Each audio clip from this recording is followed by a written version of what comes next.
तो hello guys, बहुत बहुत स्वागत है आपका SSMPGK पर। दोस्तों, आज फिर मैं हाजिर हूँ आपके लिए रीजनिंग के क्वेश्चन आंसर लेकर। आज रीजनिंग के मैं 15 MCQ लेकर आया हूँ, वह भी अर्थ पर आधारित। ठीक है, तो चलिए हम पहले क्वेश्चन को हल करते हैं। ठीक है, अगर आपने पिछला वीडियो नहीं देखा है तो पिछली वीडियो भी आप देख सकते हो। बहुत ही सरल तरीके से मैंने कैलेंडर की हमारी क्लास हो चुकी है। ठीक है, तो वो भी आप देख लीजिएगा। चलिए तो इसको हल करते हैं हम। सबसे पहले तो यदि नीला बराबर लाल, लाल बराबर पीला, पीला बराबर हरा कहा जाए तो आसमान का रंग क्या होगा। इसने क्या बोला है, यहाँ पर नीला है। नीले को मैं लिख देता हूँ यहाँ पर एन। ठीक है, एन को इसने क्या बोला, लाल बोला, तो लाल को एल लिख देता हूँ। लाल को इसने पीला बोला, पी लिख देता हूँ। और पीले को इसने हरा बोला तो एच लिख देता हूँ। अब इसने क्या बोला, आसमान का रंग क्या कहलाएगा। आसमान का रंग क्या होता है, नीला होता है। और नीले को इसने क्या बोला, लाल, तो लाल हमारा यहाँ पर option number A right answer हो जाएगा। ठीक है, चलिए आगे करते हैं हम दूसरा सवाल यहाँ पर। यदि दिन बराबर रात और रात बराबर सुबह और सुबह बराबर शाम कहा जाए, ठीक है, सुबह बराबर शाम कहा जाए तो सूरज कब निकलता है। ठीक है, इसने क्या बोला है कि सूरज कब निकलता है। तो यहाँ पर देखो, दिन, दिन को इसने बोला क्या, रात, रात को मैं लिख देता हूँ यहाँ पर आर। ठीक है, और रात को इसने सुबह बोला, सुबह को मैं लिख दूंगा एस। ठीक है, और सुबह को इसने क्या बोला है, शाम बोला है, तो शाम को भी एस लिख दूंगा। तो सूरज कब निकलता है, सूरज कब निकलता है, सुबह। और सुबह को इसने क्या बोला है, शाम, तो शाम हमारा option number D correct answer हो जाएगा। अगर कोई दिक्कत होती है तो मुझे बता दीजिएगा।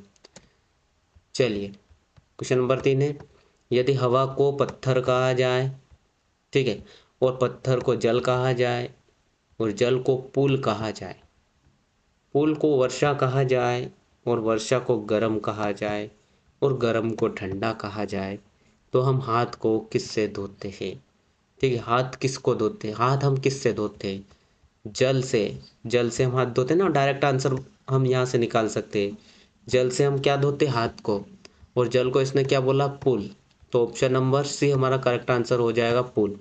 ठीक है, चौथा सवाल है यहाँ पर, यदि पीले को इसने जमीन कहा और जमीन को कलम कहा और कलम को स्याही कहा, ठीक है, और स्याही को पीला कहा, तो पौधे कहाँ पर उगते हैं। आपको पता है पौधे कहाँ पर उगते हैं, जमीन पर उगते हैं। और जमीन को इसने क्या बोला है, कलम, तो ऑप्शन नंबर बी हमारा करेक्ट आंसर हो जाएगा, कलम। ठीक है, डायरेक्ट कर सकते हैं हम बिना पेन उठाए। चलिए आगे देखते हैं। यदि जड़ को पत्ती, पत्ती को फूल, फूल को मच्छर, मच्छर को हीरा और हीरा को सोना और सोना, ठीक है, हीरा को सोना कहे तो भगवान पर हम क्या चढ़ाते हैं। आपको पता है भगवान पर हम क्या चढ़ाते हैं, क्या चढ़ाते हैं, फूल। और फूल को इसने क्या बोला है, ठीक है, भगवान पर हम क्या चढ़ाते हैं, फूल। और फूल को इसने बोला मच्छर, तो ऑप्शन नंबर बी हमारा करेक्ट आंसर हो जाएगा, मच्छर। ठीक है, भगवान पर हम फूल ही चढ़ाते हैं ना, और कुछ तो नहीं चढ़ाते हैं। चलिए आगे, यदि कार बराबर बस, इसने आंसर बता दिया यहाँ पर। यदि कार बराबर बस, बस बराबर ट्रेन और ट्रेन बराबर हवाई जहाज कहा जाए तो रेल की पटरी पर क्या चलता है। ठीक है, रेल की पटरी पर क्या चलता है, रेल की पटरी पर आपको पता है ट्रेन चलती, क्या चलती है, ट्रेन। और ट्रेन को इसने क्या बोला है, यहाँ पर देखो, ट्रेन को इसने हवाई जहाज बोला है। ठीक है, तो ऑप्शन नंबर डी हमारा करेक्ट हो जाएगा, हवाई जहाज। ठीक है, आगे, यदि आँख को इसने कान बोला है, कान को नाक बोला है, नाक को जीभ कहा है, तो सुनने का कार्य किससे होता है। आपको पता है हम कैसे सुनते हैं, सबको पता है कान से सुनते हैं। ठीक है, और यहाँ पर देखो इसने कान को क्या बोला है, ये देखो यहाँ पर इसने कान को क्या बोला है, नाक, तो कान बराबर नाक है, तो नाक हमारा यहाँ पर करेक्ट आंसर हो जाएगा, ऑप्शन नंबर सी। आगे, यदि पानी को दूध कहा जाए, दूध को रस, रस को चाय कहा जाए, तो प्यास बुझाने के लिए क्या पियेंगे। तो प्यास बुझाने के लिए हम क्या पीते हैं, पानी पीते हैं। और पानी को इसने क्या बोला है, देखो यहाँ पर पानी को दूध बोला है, तो ऑप्शन नंबर बी हमारा करेक्ट हो जाएगा, पानी को इसने दूध बोला है। ठीक है, बहुत ही इजी प्रश्न है ये। चलिए नवा है, यदि भारत को नेपाल, नेपाल को चीन और चीन को जापान कहा जाए तो ताजमहल किस देश में। आपको पता है ताजमहल कहाँ पर है, ताजमहल अपने इंडिया में ना, भारत में है ना ताजमहल, कहाँ पर है? भारत में है ना ताजमहल। और भारत को इसने क्या बोला है? नेपाल बोला है। तो ऑप्शन नंबर बी हमारा करेक्ट आंसर हो जाएगा, नेपाल। ठीक है। क्वेश्चन नंबर 10 देखो यहाँ पर, यदि सूरज को चांद, चांद को तारा और तारा को ग्रह कहा जाए तो रात में क्या दिखाई देता है? को पता है रात में क्या दिखाई देता है? चांद? नहीं नहीं नहीं, चांद हमारा गलत हो जाएगा, क्योंकि रात में हमेशा तारे ही दिखाई देते हैं, चांद कभी कभी गायब हो जाता है। तो तारे को इसने क्या बोला है? यहाँ पर देखो, तारे को इसने ग्रह बोला है। ठीक है, तो यहाँ पर देखो ग्रह कहाँ पर? Option number D.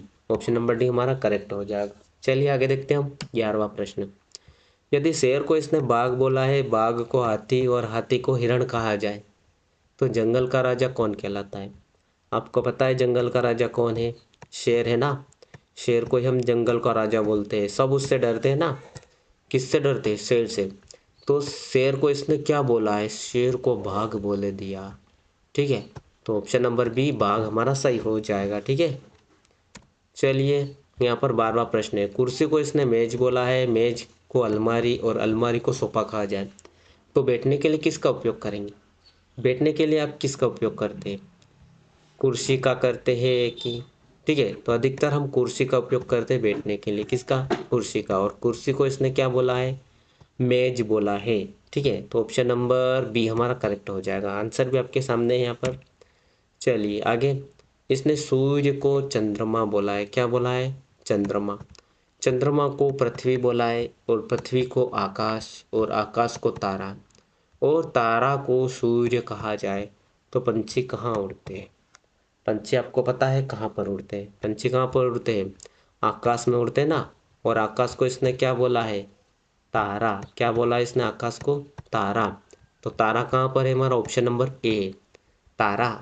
तारा किसी लड़की का नाम भी है ना, तारा रहता है ना। ठीक है, तो तारा। अगर कोई तारा देखती हो इस वीडियो को तो नाराज मत होना, ठीक है, मजाक था। तारा ऑप्शन नंबर 13, सॉरी 13 का ऑप्शन नंबर ए। ठीक है, चलिए आगे। यदि डॉक्टर बराबर शिक्षक, शिक्षक को इंजीनियर, इंजीनियर को वकील कहा जाए तो रोगी का इलाज कौन करेगा? वैसे आप सबको पता है कि रोगी का इलाज डॉक्टर करता है, लेकिन यहाँ पर डॉक्टर का अर्थ क्या है? डॉक्टर का अर्थ इसने शिक्षक बता दिया, तो ऑप्शन नंबर बी हमारा करेक्ट हो जाएगा। क्या? शिक्षक। और ये आखिरी क्वेश्चन है हमारा यहाँ पर, बहुत ही ईजी था, है ना, 14 नंबर वाला। और ये भी सभी ईजी है ना। मोबाइल को इसने कंप्यूटर, और कंप्यूटर को टीवी।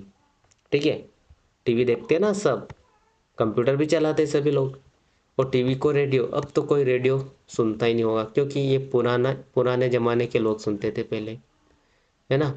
अब तो कोई नहीं सुनता, आजकल तो एंड्रॉयड फ़ोन आ चुका है। तो फ़ोन करने के लिए किसका उपयोग करेगा?